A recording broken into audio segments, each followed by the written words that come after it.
Muito bem, hoje é quinta-feira, dia 26 de abril, também conhecido como Dia Nacional de Combate à Hipertensão Arterial. E para falar a respeito do assunto, nós convidamos o médico cardiologista, Dr. Luiz Cláudio Carvalho. Boa tarde, doutor, seja bem-vindo aqui ao UESB Notícias. Obrigado. Doutor, como primeira pergunta, a gente gostaria de saber assim, quais são os fatores que desencadeiam a hipertensão? A hipertensão é uma doença que ela é produzida por vários fatores.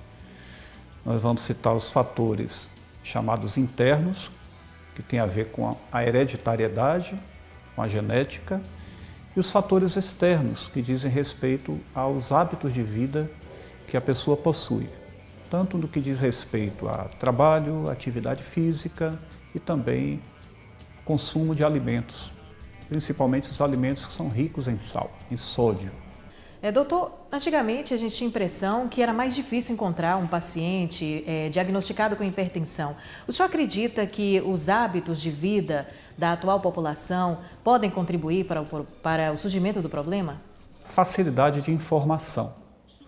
Então, hoje as pessoas têm muito mais acesso ao conhecimento do que é a hipertensão e buscam o atendimento médico para tentar descobrir se é portador ou não de hipertensão.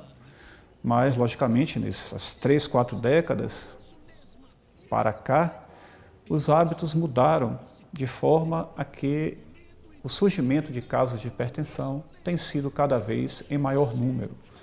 Por exemplo, há 50 anos atrás, a prevalência de hipertensão na população, em geral, não passava de 20%.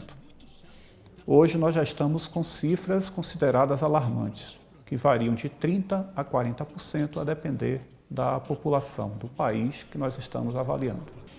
E uma vez o paciente diagnosticado com hipertensão, qual deve ser o tratamento? O tratamento ele é constituído de 2 etapas que podem começar até simultaneamente. A primeira é a mudança dos estilos de vida.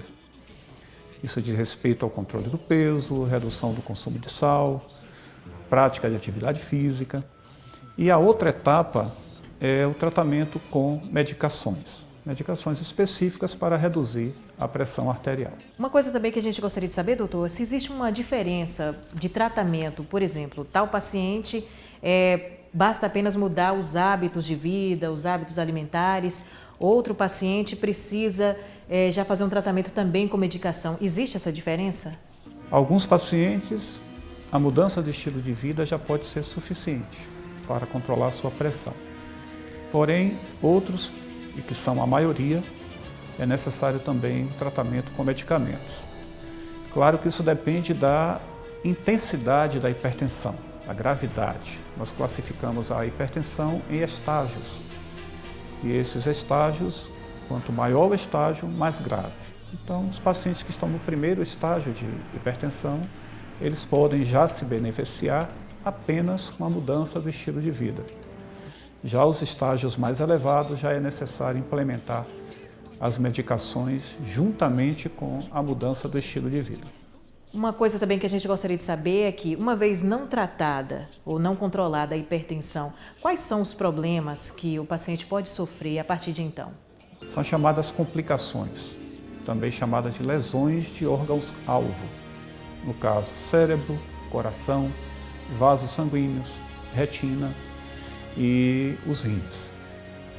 A hipertensão não tratada gradualmente vai provocando lesões, doença nesses órgãos, e quando essas doenças aparecem, muitas vezes ela já está em estágio avançado e não há muito o que fazer. A doença já está instalada, então tem que se tratar a hipertensão e a doença. Quando não ocorrer uma tragédia, o paciente já desencadeia um infarto do miocárdio, por exemplo, uma insuficiência cardíaca ou mesmo um acidente vascular cerebral, gerando paralisias que vão durar por muitos anos. Então, é uma doença que precisa ser tratada desde o início, porque essas complicações são muito graves. A gente pode considerar também a idade como um fator de risco para a hipertensão? A partir da 4ª, 5ª década de vida, a prevalência da hipertensão aumenta bastante. E quanto maior a idade, maior a possibilidade de se tornar hipertenso. Por exemplo, pessoas com cerca de 30, 40 anos, a incidência de hipertensão nessa população fica entre 10% e 15%. Já pessoas acima de 65 anos, essa prevalência já sobe para 45%, 50%. Então a idade também tem influência. Obrigada, doutor, mais uma vez. Bem, o ESB Notícias fica por aqui. Voltamos nesta sexta-feira, ao meio-dia, com mais informações para você. Uma boa tarde.